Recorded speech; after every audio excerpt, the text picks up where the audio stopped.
Hey guys, like everybody else, I love French fries, but usually when I make them at home or go to a restaurant, they come out soggy by the time they get onto the plate. So I thought, I've got to come up with a way to make crispy fries. And I think I've done it. So stick with me and I'll show you how to do this. Now I'm going to get started here with about 5 potatoes.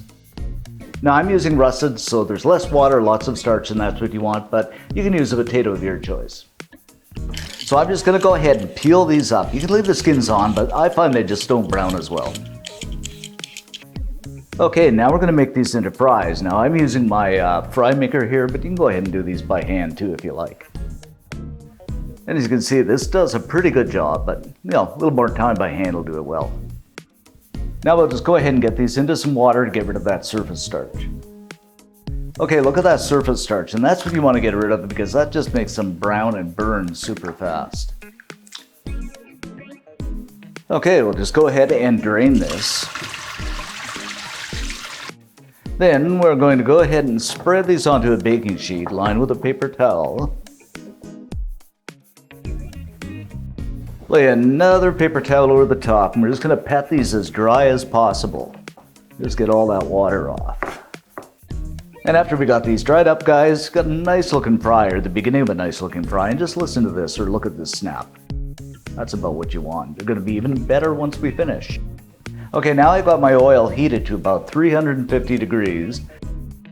I'm just going to blanch fry my fries, so we're going to leave these in for about 3 minutes. And we got these nice bubbles happening here, and that's just about perfect. That means water is coming out and nothing else is going in, so they won't be soggy.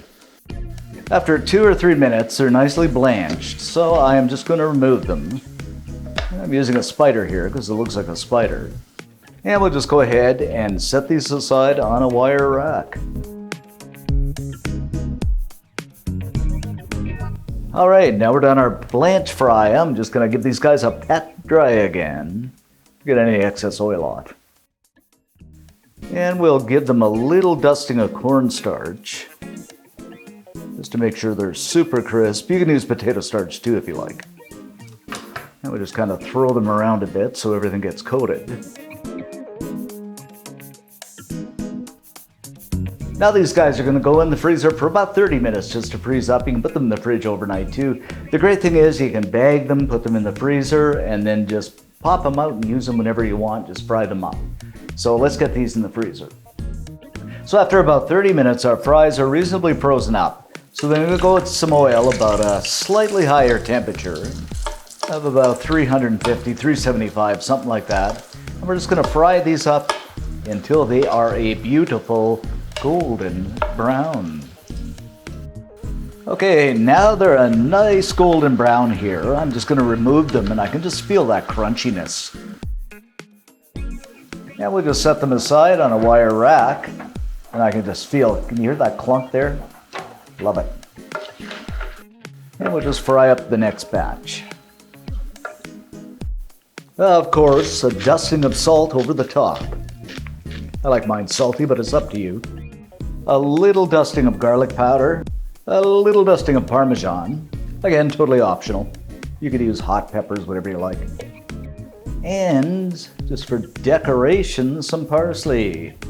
Oh, just look at this, guys. Absolutely incredible. And there you have it, our super delicious crispy fries made at home. Okay, guys, let's grab one of these up and see what we've got. They look so good.